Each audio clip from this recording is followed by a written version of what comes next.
everyone. So today I want to talk about a topic that I obviously talk about a lot, but it's a topic that's not spoken about, discussed, understood nearly enough in the world today, and that is domestic abuse against men. Now, this is something obviously I cover a lot in my channel and in the work I do, and it's something that I have first-hand experience of, but I've also worked with hundreds, if not thousands, of male victims of abuse and discuss the kind of feeling they have that this is just not understood, spoken about, still stigmatized. So I want to talk about that. Now, with domestic abuse against men, it's something that people don't understand because it is slightly different to domestic abuse against women. And when you say domestic abuse, the image that pops into 99% of people's heads out there is a man abusing a woman. And generally, when you say domestic abuse, people also think physical. So one of the problems when it comes to domestic abuse against men that people don't understand is that it can be physical, but just because it isn't physical doesn't mean it's not abuse. So you can have emotional abuse, financial abuse, coercive control. There's lots of different things that happen throughout there that happen even if it does become physical eventually. These things still happen before that, but they don't necessarily have to happen. I have a lot of men reach out to me saying, I don't know if I'm being abused, and they tell me their story, and they most certainly are being abused, but because it's not physical, they don't quite grasp that yet. I mean, if we look at official statistics, even just ones here in the UK, 1 in 3 victims of domestic abuse is men, and that's just based on the number of men that actually do report, and we know that men underreport. I think only 28% of male victims of domestic abuse actually report problems. And that comes down largely to this fear of, shame, fear of being laughed at, the lack of support that they receive from people like police or even family members and friends who don't understand it. So it's an issue that, we don't really know the full numbers of anyway.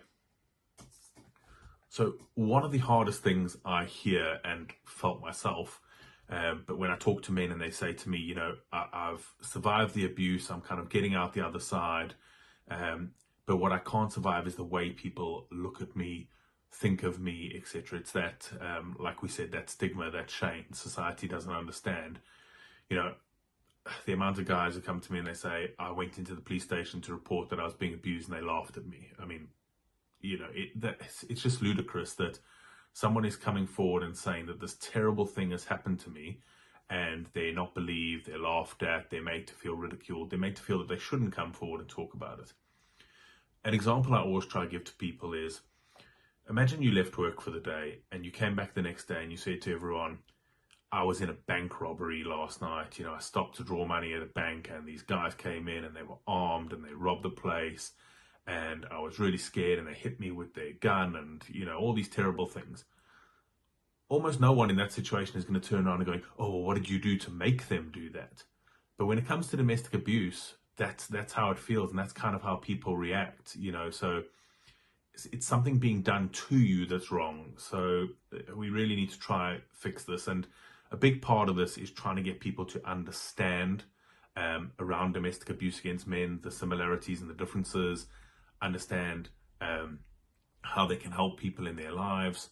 So something I've done is I've created a full course on this, understanding domestic abuse against men. It's on Udemy. I'll put all the links in the description of the video. And it's a course rather, that it's not just for the actual victims or survivors themselves to get some further understanding and healing tips. It's also for everyone in the world to take and understand what's happening. How do we change the stigma that's going on?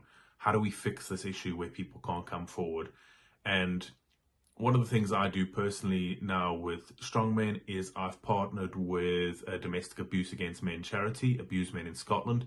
They're fantastic. Please check them out. I'll put the link to their website in the video as well. And profits from all of my courses now go directly to them, which helps with having helplines for men, outreach, making awareness, people actively frontline out there that are doing work to support men. So, you're obviously supporting me help grow awareness, but you're directly also supporting a charity with the fact that they get the donations from the profits of the courses. So please go and have a look. Like I said, there's more information in the details of the video and the description, but it's really something that we are all responsible for, making sure that we break down the stigma, we, get people to understand this, and really just make the world a place where anyone, whether it's male, female, black, white, young, old, if something is happening to them and if something is going wrong, they feel safe enough to come forward and say what's going on, because there's understanding and support out there. So yeah, please take a look at the courses. It really helps abused men in Scotland, obviously.